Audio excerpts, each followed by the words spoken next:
We're here in Digital Hollywood Spring 2013 with Angela Abshier, who is the CEO and founder of Gabuduck, and she'll tell us a little bit more about the company. Thank you. Gabuduck is a digital media company for kids, so we concentrate on giving kids and parents extraordinary experiences with music education on mobile devices. Fantastic. And is this K to 12 or is it younger than that? Toddlers. Toddlers. How do toddlers use music on mobile devices? They go to town and they start to recognize and feel their way through learning about composing music. So they get to draw outside the lines and we give them with really great tools and visual cues for what instrument they're playing, and they can turn them on and off. How fascinating. And will we have, do you think, the voice for toddlers pretty soon? I don't think we'll have the voice, but at least they'll have some really fun content while they, although if Adam Levine would like to judge that contest, we'll make that happen. He's officially invited. Yeah. Because he would probably be great with toddlers too. Yeah. So in terms of the idea, this is an amazing company and it serves amazing educational and developmental purpose for the toddlers.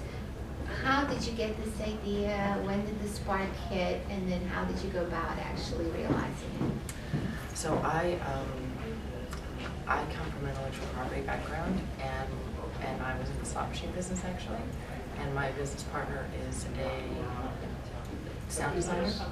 So he has a child, and when the iPad 1 came out, we were fascinated with how intuitive it was for him, and he was able to sort of negotiate his way through the device better than we were.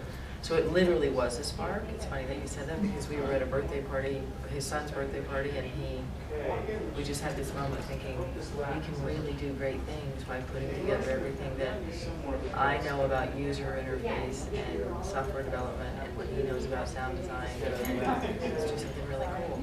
Because the kids don't know anything but this, right? I mean, there are debates about whether or not this is good for kids or whether or not, of course kids should be outside playing, but when they're not outside playing, this is a safe place for them to spend their time.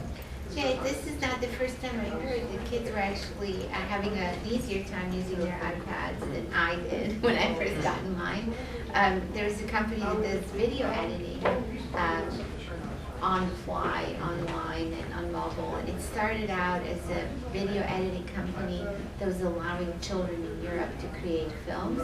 And they found that when they came to the US and they tried to actually sell it to us adults, they had to make it more easier to use. It doesn't surprise me. Surprised me, but look, we're challenged to, as you point out, to develop for them because they're so much further ahead of us in their intuitive thinking of how this would work. So, I mean, everyone has seen the YouTube videos of the child trying to turn a page or enlarge a magazine page. Like, it's just what they know. So. That's all they know, and they're kind of born with it, and it's seamless to them.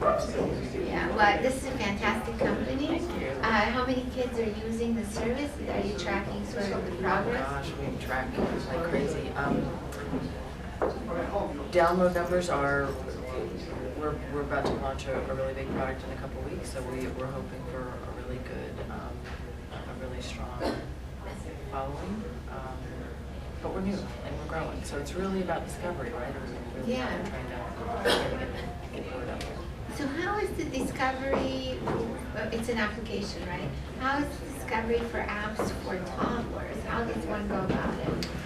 We use, because I do a lot of work in the music business, we use musicians and talent that parents have a relationship already with.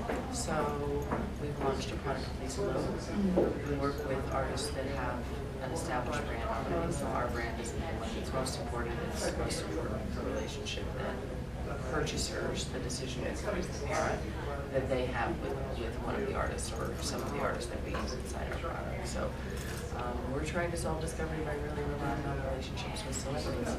And so the celebrities would then contribute samples of their music or maybe entire songs to this? How does that work? Both ways. Okay. Licensing issues with existing content or original content. Fascinating. And then the kids can create their own content from this? Using those loops. I love it. What a fascinating story, and good luck with your panel. Thanks so much. Thank you. Thanks. Thank you. Thanks for stopping by. All right. Thank you. Enjoy it.